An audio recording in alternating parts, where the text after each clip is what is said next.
Pernah nggak sih kalian main game terus ngerasa kalau gamepad kalian itu responsnya lemot banget? Itu semua nggak akan terjadi kalau kalian pakai gamepad baru yang satu ini. FlyDigi Direwolf 3. Polling rate-nya udah 2 kali lipat dari versi sebelumnya dan banyak fitur baru lainnya. Kayak gimana gamepadnya? Yuk langsung kita bahas aja.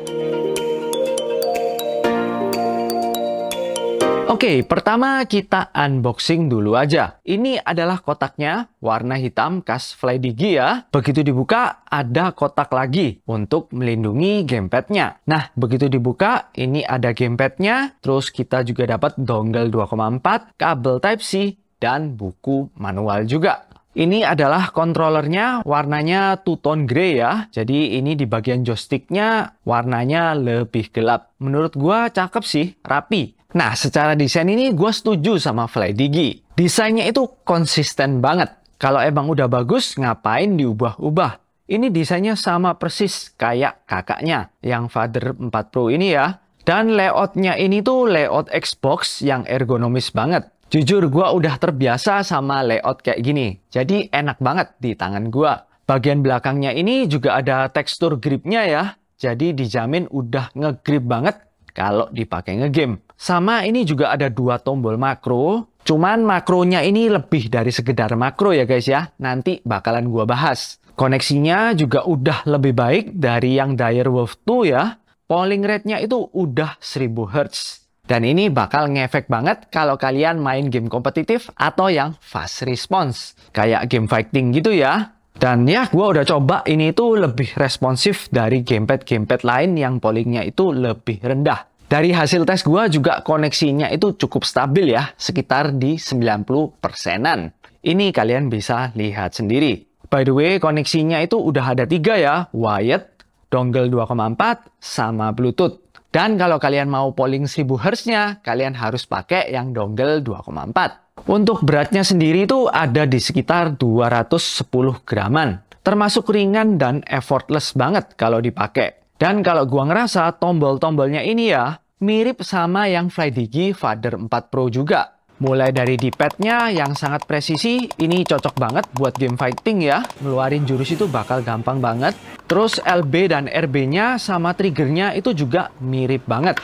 Nah, yang beda itu ada di tombol ABXY-nya. Kalau yang di Direwolf 3 ini, dia udah pakai silicon button yang udah lebih silent. Menurut gua enak-enak aja ya tombolnya, tetap empuk dan kerasa feedbacknya. Nah, gua mau bahas khusus di analognya atau joysticknya. Ini tuh udah pakai yang namanya self-developed lever joystick. Yang rebound deviation atau errornya itu cuma 1%. Jadi ini bakalan no drift. Terus dia juga udah tahan sampai 6 juta press. So, bakalan awet banget. Gua juga udah tes, circularity errornya ini aman ya, di bawah 0,5. Cuman ini tuh bisa ganti mode, makanya gua mau bahas softwarenya.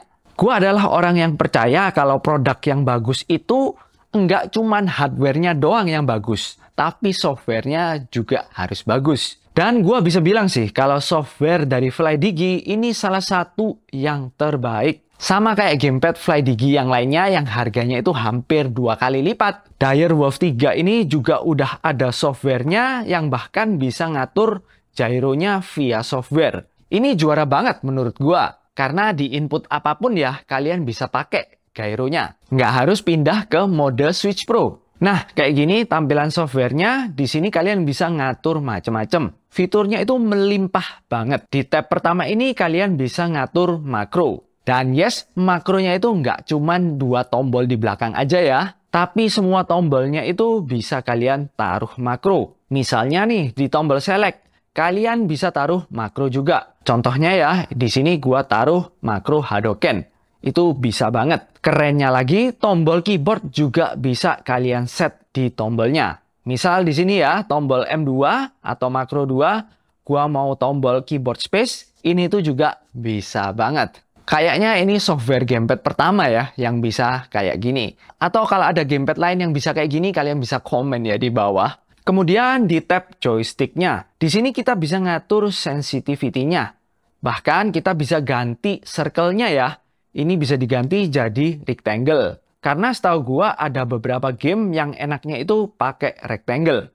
Di bagian gyro ini seperti yang gua bilang tadi ya, kalian bisa set software gyro. Nah, kalau gua ini setnya di tombol LT. Jadi begitu gua press and hold, dia bakal langsung aktif gyronya. Nah, ini tuh game changer banget buat game-game kayak God of War atau Ghost of Tsushima. Jadi waktu kalian aim, biasanya itu kalau pencet LT ya, nah ini bisa langsung aktif gyronya. So, udah enak banget, jadi ngegamenya itu makin enak. Di bagian trigger ini kalian bisa ngatur ya, triggernya itu bisa diset separuh udah mentok. Dan dari yang gua tahu ya, banyak banget player-player yang butuh setting kayak gini. Untuk game-game tertentu ya. Jadi ini kalau misalnya gua bikin separuh dan gua tes, ini kalian bisa lihat ya, gua pencet halfway aja, ini udah mentok triggernya. Terakhir di general ini bisa ngatur vibration-nya. Jadi kalian bisa atur getarannya sesuai keinginan kalian. Hebatnya lagi di gamepad ini udah ada software untuk mobile juga. Nah, karena HP gua Android, jadi gua cobanya di Android ya. Jadi aplikasinya namanya FlyDigi, kalian cari aja di Play Store. Nah, pertama kali install apps-nya ini kita harus ganti koneksinya dulu. Default koneksi Bluetooth-nya itu bakal dikenali sebagai Xbox controller. Jadi kalian ubah dulu supaya software-nya itu bisa recognize. Caranya kalian pencet aja barengan tombol function sama Y. Nah, nanti LED-nya itu bakal ganti warna biru dan kalian pair aja bakal langsung nyambung. Nah, gua udah coba main game-game native Android ya. Ini tuh udah ada presetnya sendiri ya. Di mode flash play, kayak di game Mobile Legends ini, kalian bisa langsung main aja. Tinggal pilih presetnya. Gue udah coba mainin game di emulator juga ya. Nah, ini tuh dia langsung bakalan auto map. Jadi kalian bisa tinggal pakai dan enjoy aja.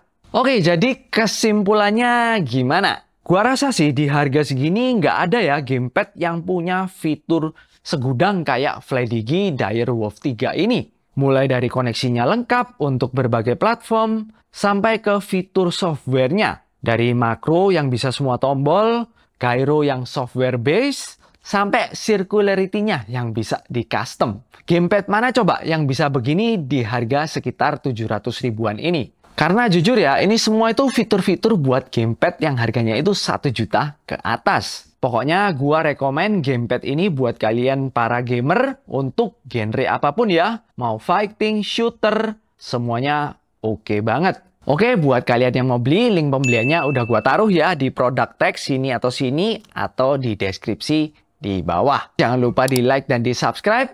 Divini, pamit dulu.